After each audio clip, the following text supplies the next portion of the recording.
Hi, everyone. I'm Elizabeth Cantey, and this is another episode of Living Enlightened Every Day. And I love guiding individuals to uncover new ways of living with intention by integrating spirit, mind, and body so they can experience love, joy, and true alignment in every aspect of their lives. And today we're exploring how to move from fear to freedom. One of the biggest misconceptions we all hold is that suffering is part of who we are. It's it's a myth. Suffering is not our nature. It's something we learn and we hold on to often as a response to fear. And the truth is that fear, sort of like touching that hot stove, is just an indicator, a signal asking us to pay attention to what is out of alignment in our lives. Let's look into this. It's so powerful.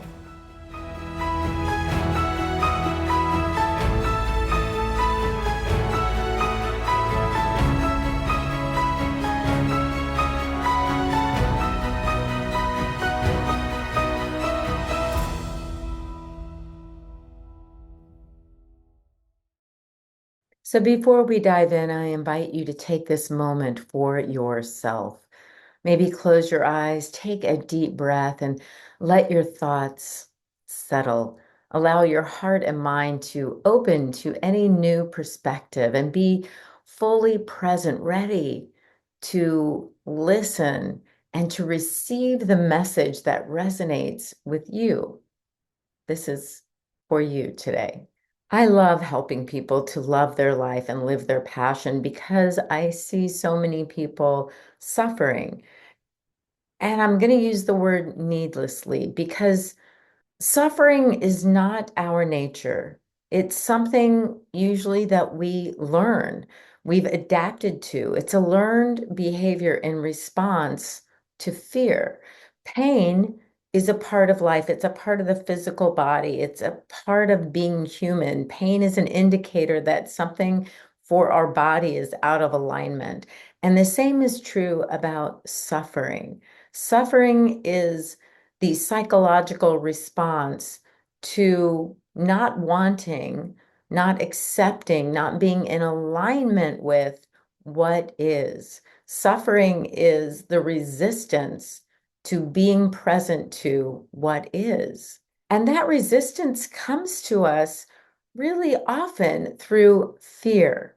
And fear, just like the pain in the body, fear can just be an indicator, a pointer, a director of where to put our attention. Just like when we put our hand on a hot stove and we pull our hand away quickly because the receptors in our hand, our fingertips, our palm are firing off, telling us that this is dangerous for the human body. We pull our hand away as a natural reflex. And then the body mind remembers, oh, stoves are hot. Fires are hot. Metal objects that are in the fire are hot. And we don't have to learn this over and over again, day after day, year after year. The body mind remembers. And we can be aware of this fact from a very young age. Well, fear is a response that something is not in alignment for us. And it is doing the same thing. It's asking us to look for what is not in alignment. Recently, I've just been through two hurricanes that came close. And before that, I was in Los Angeles for an earthquake. Now, there's fear that comes up when the earth is shaking, as you can imagine. It's a strange phenomenon for the body to go through. It's telling you all kinds of things, like what in the world could be happening with the earth shaking. It's very disconcerting. There is a true fear going on that wants to protect the body. And what's interesting is that we all move in response to what we've been trained to do. In this case, duck and cover, find the triangle. These are phrases for earthquakes if you're not familiar. But It's something that we can train the body to do in response to fear. Fear is the indicator to move into training. So that's one way to look at it rather than saying, why is this happening? I don't understand. I don't know what to do. We can prepare for certain kinds of situations and release the psychological fear. As the hurricanes were close, there is, of course, the fear for our bodies, for our pets, for our family, for our home. And fear is that indicator to move into alignment. What do you know to do in this situation? What can you prepare for? How can you prepare? And so, again, in these natural situations, we can kind of look for indicators of how we can be in other areas of our lives. When a hurricane's coming, we pay attention to the news, we pay attention to the direction, and then we become very still and asking ourselves, what is mine to do here? What am I really guided from within, not from the without? The news is wonderful indicators. They're going to tell you the worst case scenarios, which is their job. It's what they're supposed to do to prepare us. But then it is for us to take that information and sit with it for those moments and breathe and be guided and directed for what is mine to do in this situation. How can I best protect myself, my family, my pets, my home? And then we become active doing it. We can become active doing what we know is ours to do without fear. That's the fun part. We get to release the fear, the anxiety, the psychological suffering of, oh my gosh, this is so terrible. This is so hard. This is another hurricane. We just had a hurricane. Why the chatter? It doesn't make the hurricane not come. It doesn't change the direction of the hurricane. It definitely doesn't make packing up the car or getting everything ready any easier. In fact, it creates so much more stress when the fact is we could be doing those same activities, getting ready, preparing for the storm without fear, without stress, without anxiety, because the fear already has indicated to us, oh, I need to be in alignment with this situation. I need to be prepared for this situation, right? That's being in alignment is really being in an understanding. And so that's the release from fear and suffering in those situations. I've used these natural disasters as an example, kind of what we do in our daily life. It's usually a different kind of fear, but it acts the same way in our bodies. Often, many times when we walk into work, every time we get on the freeway, we have this uncomfortable feeling that there's going to be so much traffic. I'm going to be late. My boss is going to be upset. I could get fired if this is the third time this month I'm late. I hope they don't notice. You know, we say, oh, there's a big business meeting this morning. I'm not as prepared as I should be. I hope they don't ask me for any of these details. And our mind just whirs, it just reels and spins with all these thoughts of what we didn't do, of how unprepared we are, of how bad the traffic's going to be, whatever those constant thoughts are that run through our minds. Those fears are in many of us constant. They're constantly going on in the mind that is unchecked. And it's the same fear as if there is an alligator in the swimming pool or a bear in the backyard. It's that same fear. It's turning on the cortisol, it's turning on the sympathetic nervous system, which is fight, flight, or freeze. It's raising these distress hormones in our body. And what's the problem that many of us face is we're not looking at these subtle fears and anxieties as indicators. We're not exploring them and asking, what are you here to show me? We're just allowing them to accumulate in our mind as the ongoing thoughts that are spinning out of control. And that therefore leaves those stress hormones and the sympathetic nervous system on high alert. And because we're not releasing them, we're not releasing the fears and the anxieties. But these could just be pointers to remind us to breathe and examine the situation. But most of us don't use it as that. We don't take the time to breathe and let that fear dissipate and allow infinite spirit, infinite mind, infinite intelligence to come in and allow us resolution to what we're perceiving as a problem, not being aligned with the situation. And so then we often run around trying to fix it without really doing that release and evaluation, and certainly without dissipating, the fear. So almost all of us know people, and perhaps you're one of them, that is lived in this type of high stress environment for a long time. And now, as anyone knows, in this modern day and age, that medicine has really caught up to the idea that when our body is in that kind of stress, it accumulates, and this stress becomes trapped in the body, and it becomes dis-ease, from nervous system disorders to neurological disorders to autoimmune disorders, and of course, to the obvious, being depressed and having high anxiety.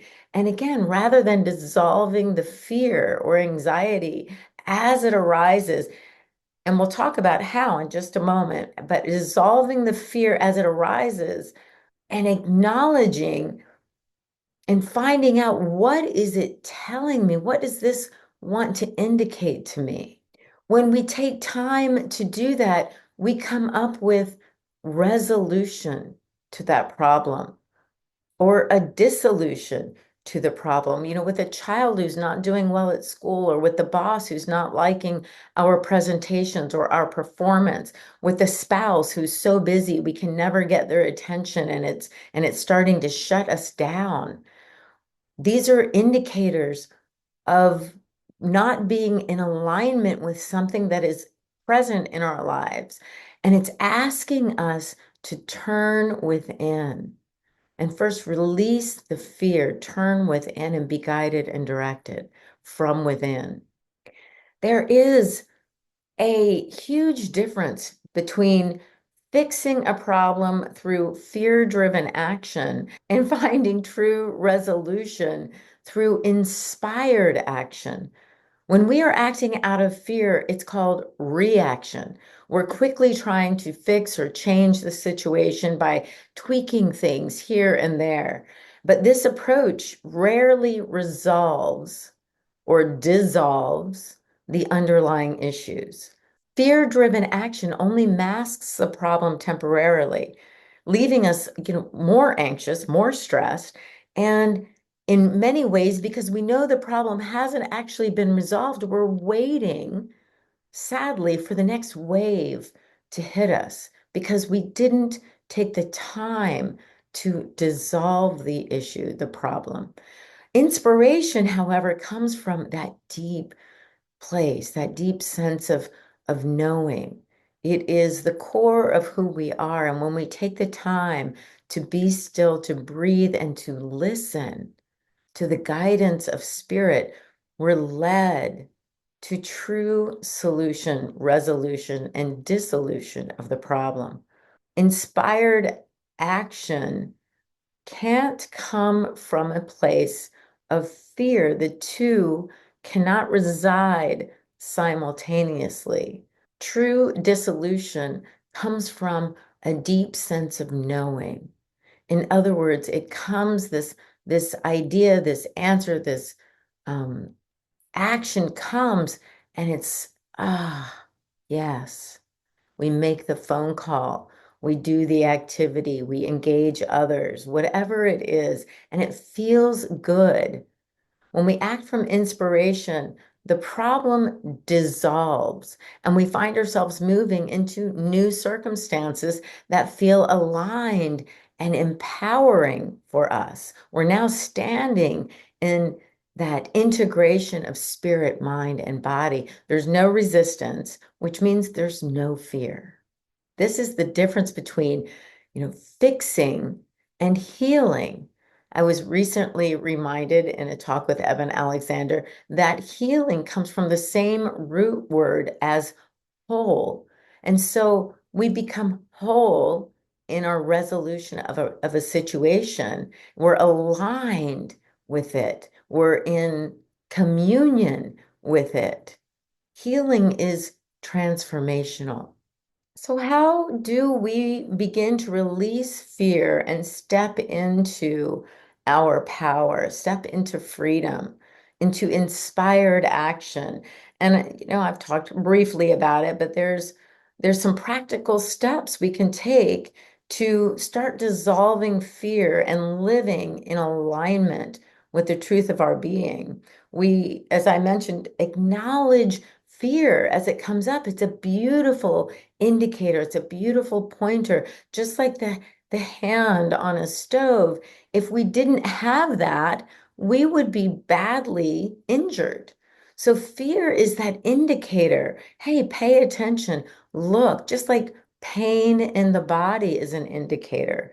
So we can recognize that as fear arises, we pay attention to those low level or high level fears that show up, but in particular, those ones that are in our daily life, whether it's the stress of traffic, of just getting all the kids and everything ready in the morning, or a difficult conversation with a loved one, anxiety about the job or the relationship. It's noticing it, and certainly noticing if it is coming up again and again. We're acknowledging it. We're being grateful for it. It's like, fear, I see you. You are well known. I get you. And now I'm going to give you the attention you deserve. I'm going to sit with you and ask, what is mine to do about this? And of course, if you've listened to these podcasts once or twice, you would know that just breathing and pausing is healing. It's actually moving us into wholeness. So when we feel fear, instead of reacting, instead of jumping into fixing or tweaking or adjusting all the events that are outside, just take a moment to breathe, to sit down. I don't care if you're at your work, if you're in your car, pull over, if you're in the middle of the meeting, step outside, whatever it is you need to do to breathe. Inhale fully, exhale slowly. And this simple act really calms down that sympathetic nervous system and moves us into the parasympathetic nervous system. It moves us into rest, digest, relax. And that is the only space, I'm not the only one who says this, by the way, where we can get information from infinite mind, infinite intelligence, from places that we didn't even know we could tap into. But we create the space for clarity. We create the space for resolution and dissolution. Breathing allows fear to dissipate, so our body is now free to move. It makes room for inspired guidance. After breathing, give yourself the gift of silence and stillness. And it could be 5 minutes, 3 minutes of just quiet meditation, or sitting with some beautiful music on, or sitting in nature away from distractions. In that stillness, you can hear the small, still voice of your intuition guiding you towards the next step.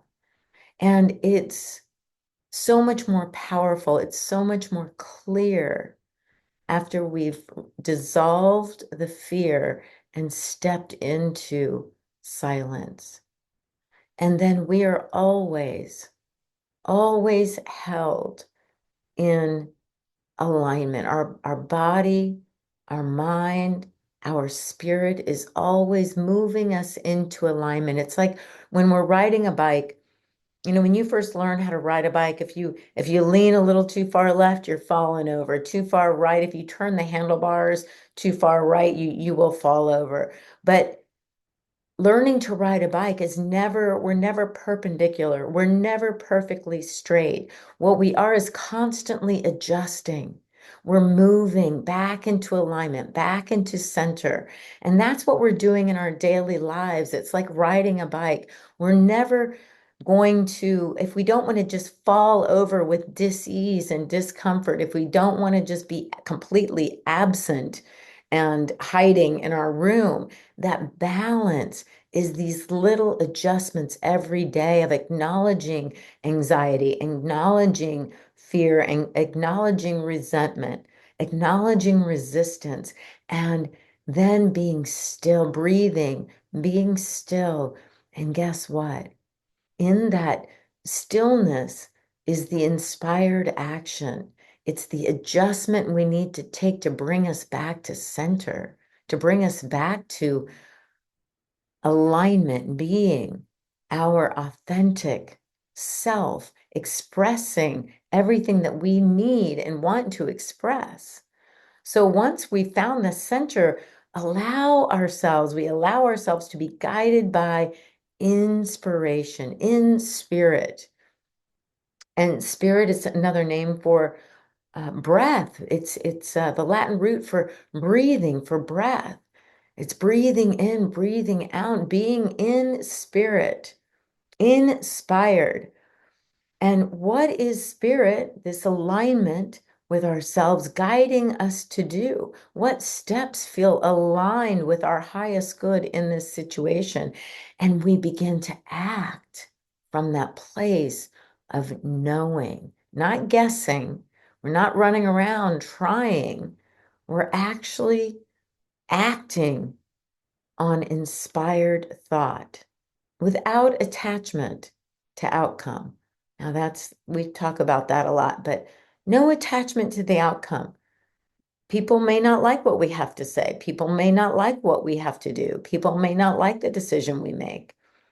But if we're in that space, we know it's the right decision. We know we are back in alignment, spirit, mind, and body.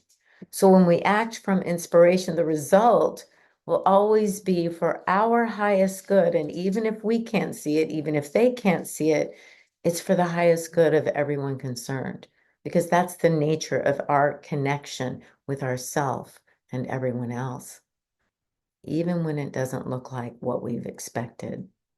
So we know that fear is going to always arise. Fear is the indicator that we're out of alignment with something. So we can acknowledge that fear will always arise, just as if we put our body in a harmful situation, pain will arise. If we break our leg, it's gonna scream at us to pay attention and get back into alignment with the physical body.